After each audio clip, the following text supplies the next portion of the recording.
Hormati saksi saya. Saya menghargai Anda menghargai saya.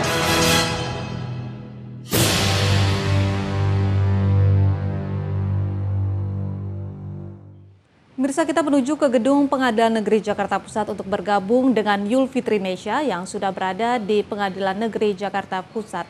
Yufi, sidang kasus kopi maut kembali digelar. Siapa saja saksi yang akan dihadirkan pada persidangan kali ini?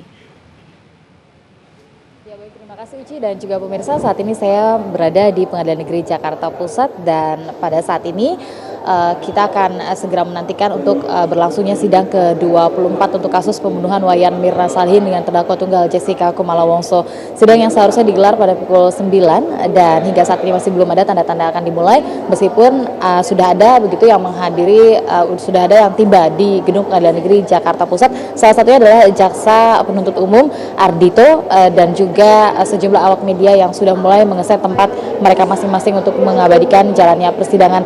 Baik, tidak perlu menunggu waktu lama lagi, saya akan segera menyapa narasumber yang sudah ada di samping saya. Di samping saya di sini ada Mas Ardhito. Selamat pagi Mas Ardhito. Pagi, ya Mbak. Terima kasih sudah hadir. Dan juga di sebelahnya ada Pak Ahyar Salmi selaku pakar hukum pidana. Selamat pagi Pak. Selamat pagi. Terima kasih sudah bergabung di sini. Sama-sama. Baik, ini sidang sudah rencananya akan dimulai begitu ya pada pukul 9. Mas Ardhito, sebelum kita lebih jauh, sering sekali begitu sidang dilaksanakan ini tidak sesuai dengan yang dijadwalkan, molor begitu. Kenapa sih Mas? Ya, artinya kalau di persidangan itu sepemahaman saya tidak pernah tepat ya, karena pada jam yang dijanjikan jam 9 itu pun komponen persidangan kan banyak, hakim, panitera, kami penuntut umum, penasihat hukum, terdakwa, saksi. Ini kan tentu ya untuk selalu dipastikan tepat pukul 9 kan sulit ya, ataupun pada persidangan lain pun juga itu satu hal yang sangat sulit untuk dilakukan, dilaksanakan secara pas seperti apa yang sudah ditetapkan. Tetapi prinsipnya bagi kami ya pukul 9 kami harus sudah siap di persidangan, hadir di pengadilan kan seperti Dan itu. ini yang terlihat begitu ya pada saat ini Mas Ya, Ardhito sudah hampir mendatangi selalu, Pengadilan Negeri dan Jakarta kami Pusat. selalu berusaha untuk pas tepat sebelum jam 9 tim kami sudah ada di persidangan seperti itu. Baik, sedikit saja Pak Ahyar menanggapi ini terkait dengan mulainya sidang sering sekali telat begitu walaupun sekian banyaknya unsur begitu yang tergabung dalam persidangan. Ya, faktanya demikian. Saya berharap sih ke depan itu memang sesuai dengan jadwal. Harus. Tapi kalau dibandingkan, dalam pengamatan saya dibandingkan kasus Jessica dengan kasus pidana yang lain, ini jauh lebih kemolorannya itu lebih sedikit dibandingkan yang lain. Nah, tradisi inilah yang harus kita evaluasi dan perbaiki bersama, sehingga kita, ini salah satu kalau agak melenceng lagi, persoalan waktu itu kan persoalan yang sangat penting di dalam aspek kehidupan kita. Inilah negara lain itu kenapa dia lebih maju dari kita, dia sangat on time itu betul. Nah, saya berharap ke depan itu kalau jam 9 ya kita mulai jam 9. Baik, walaupun banyak begitu unsur yang ada begitu dalam persidangan, tapi ketika itu dimulai jam 9 harus jam 9 seperti JPU yang sudah hadir begitu sebelum jam 9. Nah, kita langsung masuk ini terkait dengan kasus pembunuhan Wayan Mirna Salihin.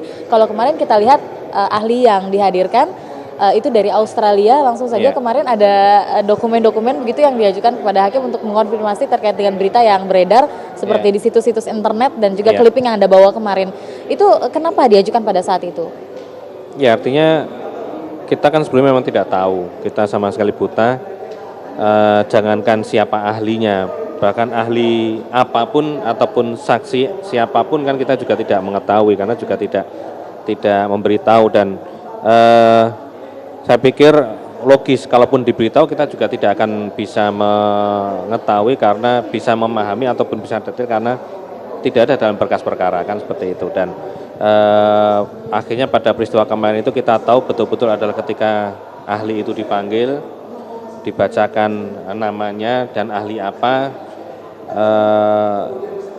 teman kami, saya itu juga otomatis mungkin sekedar googling, dan rupanya apa yang kami lakukan juga mungkin dilakukan oleh rekan ataupun pemerhati kami ataupun pihak keluarga yang juga di luar persidangan, tidak dalam tidak di tengah persidangan, maksudnya seperti itu. Dan rupanya kami sih sempat ada informasi, ada muncul di internet, tapi kita belum detail ya. Nah, ketika akhirnya giliran penasihat hukum bertanya, beberapa saat lamanya itu mungkin akhirnya sudah ada yang memberikan masukan berupa print out dari situs-situs internet. Makanya screening yang paling pertama kita lakukan ya tentunya menanyakan apakah dokumen seperti ini, informasi seperti ini benar atau tidak. Hanya itu saja yang bisa kita lakukan.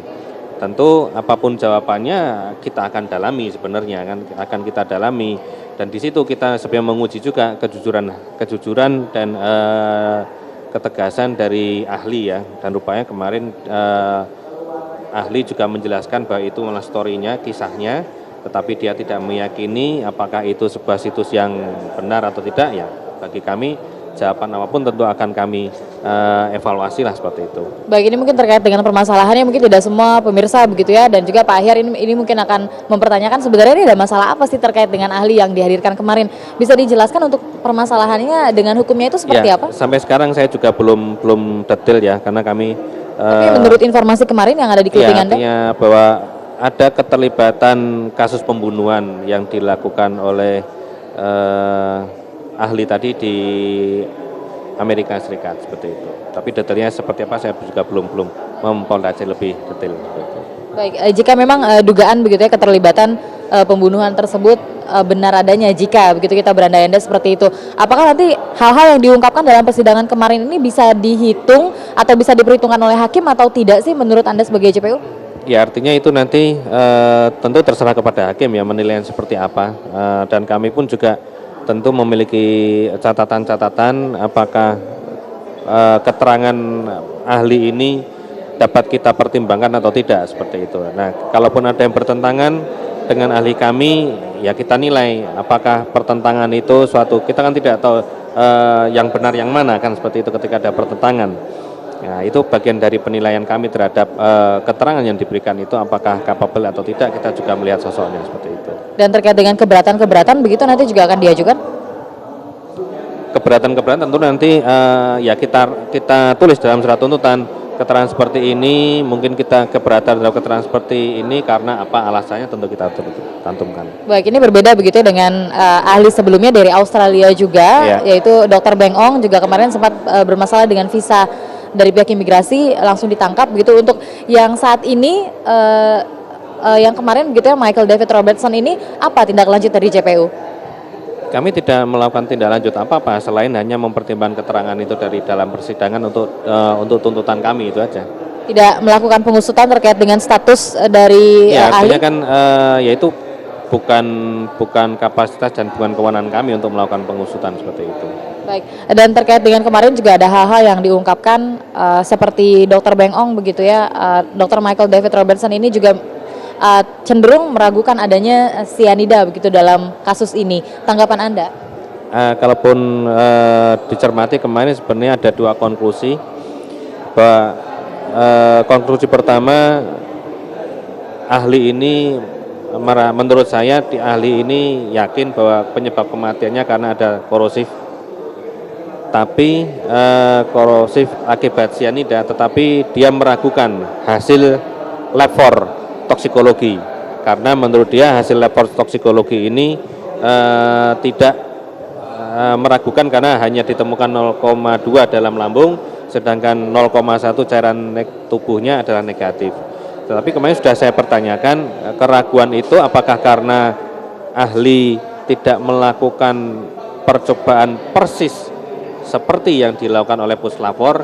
Dia menjawab ya, dan saya pertanyaan ketika misalnya ahli melakukan percobaan persis seperti yang dilakukan, apakah akan mempengaruhi keterangannya? Dia jawab juga iya. Artinya tentu ada opini yang berubah ketika dia bisa melakukan percobaan ataupun latar belakang percobaan yang dia ketahui itu sama persis apa yang dilakukan oleh lapor, tentu pendapatnya berbeda. Saya pikir itu cukup objektif. Baik, kemarin juga ada kemungkinan begitu ya, apakah sianida itu dimasukkan sebelum kasus terjadi begitu pada tanggal 6 Januari lalu, dan juga ada kemungkinan yang kedua, ada kemungkinan bahwa sianida dimasukkan setelah kejadian. Nah, tanggapan Anda terkait hal ini? Ya, artinya itu wajar juga dimunculkan menjadi jawaban atas ahli itu karena ahli tidak mencermati seluruh peristiwa-peristiwa atau mencermati seluruh fakta-fakta yang terjadi dalam persidangan ini seperti itu. Dan kemarin juga istilah BB4 itu hasilnya semuanya negatif begitu ya, dengan alasan 0,1 ml ini tidak cukup untuk dilakukan pengujian dan pengecekan di laboratorium. Tapi hasilnya ditulis negatif, tidak memberikan keterangan bahwa ini tidak cukup sampelnya. Yeah. Nah, tanggapan Anda dari JPU, karena kan ini adalah bukti-bukti yang memang Anda sajikan di persidangan dan ini justru dimanfaatkan celahnya oleh kuasa hukum. Ya, artinya kalau menurut saya apa yang muncul di situ tidak bisa kita lihat saja dengan konklusi dari BB4 itu saja, tetapi kita juga harus lihat kesimpulan di balik di halaman berikutnya dalam berita acara toksikologi itu tidak dipertimbangkan berarti, dan itu kita harus hubungkan juga dengan keterangan ahli bahwa sebenarnya BB4 itu sangat sedikit, tidak cukup untuk dilakukan pemeriksaan, dan bagaimana metode pemeriksaan yang dilakukan tentu berdasarkan ahli lah yang tahu ya, Pak Nur Samran yang tahu. Dan itu harus kita hubungkan juga dengan keterangan beliau ketika menjadi ahli.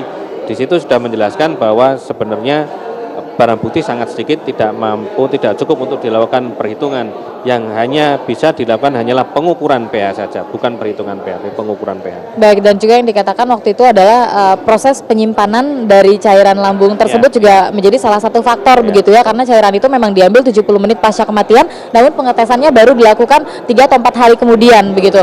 Nah, ini terkait dengan prosedur penyimpanan, pengamanan barang bukti, apakah JPU juga memberikan saran-saran atau pertanyaan-pertanyaan kepada puslapor? Itu kan teknis ya, itu kan teknis. Saya pikir karena puslapor itu sudah bersertifikasi, itu kemudian juga dilakukan oleh penyidik ini, maka ini kan yang diperiksa kan betul-betul ansih barang bukti atau data yang disodorkan oleh penyidik ke puslapor. Tapi kan data-data itu yang Anda bawa pada saat di persidangan ini? Iya, artinya kita pun juga tidak mengetahui secara detail keilmuan lapor ya, artinya ya kita lapor adalah sebuah institusi yang sudah menurut kami secara hukum bisa dipertanggungjawabkan, ya itu yang kita bawa. Baik, dan kemarin juga ternyata ada hal-hal baru begitu yang diungkap di persidangan. Salah satunya dulu kita sempat ingat di persidangan awal-awal ketika saksi fakta dihadirkan, kuasa hukum ini seolah mengukur gelas dengan penggaris. Entah tujuannya untuk apa, tapi ternyata dibuka di persidangan kemarin terkait dengan gelas yang berukuran 350 cc begitu, dan juga sempat diminum dengan jarak antara bibir gelas ini 1 sampai 1,5 cm. Tapi di barang bukti ini masih 350 cc, jadi seolah tidak ada pengurangan. Nah, tanggapan Anda? Iya, itu karena penasihat hukum berdiri pada sudut pandang yang berbeda.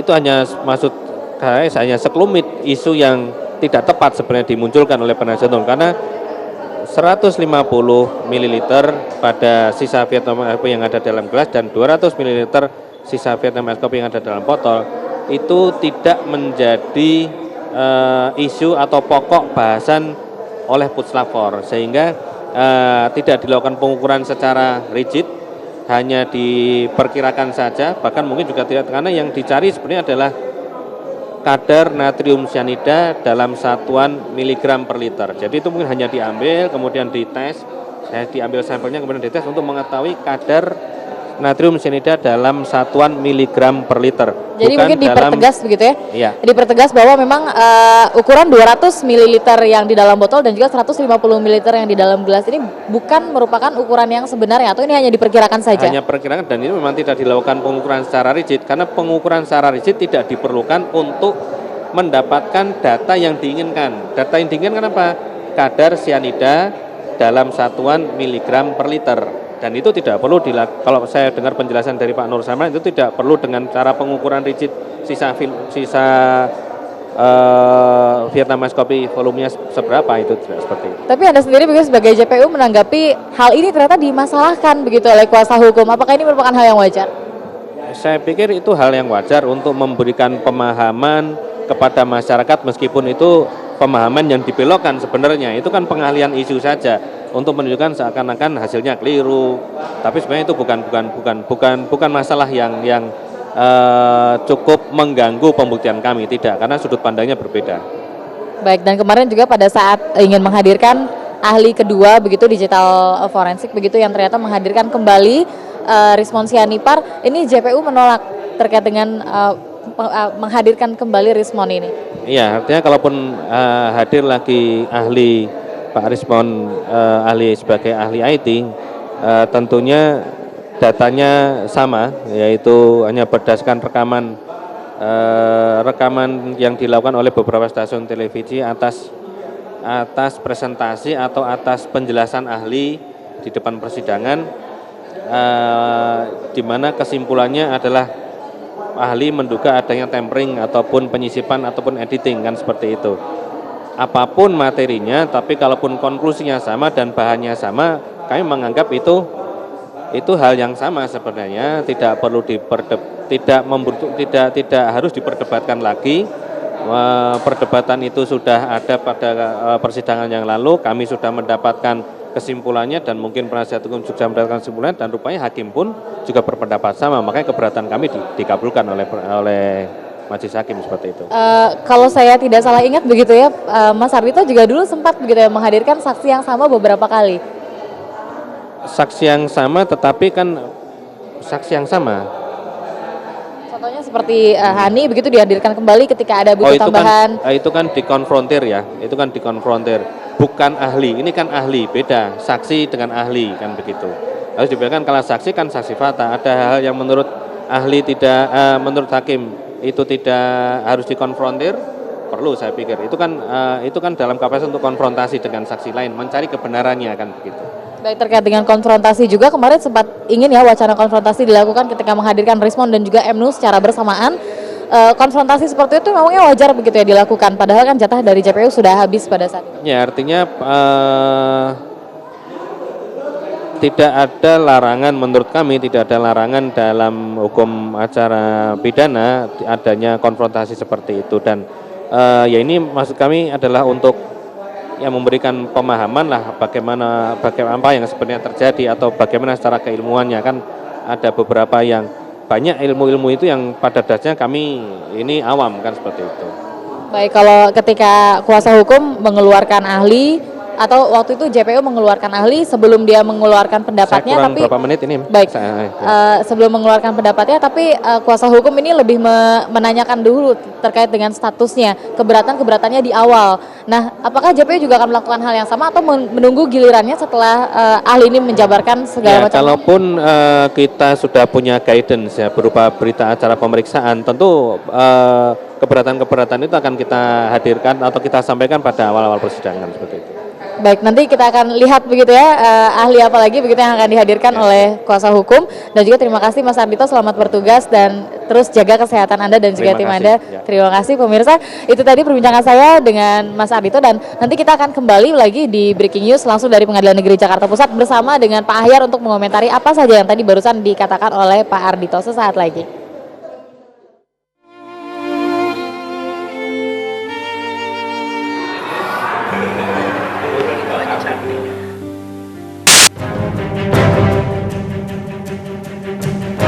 Hormati saksi saya. Saya menghargai Anda menghargai saya.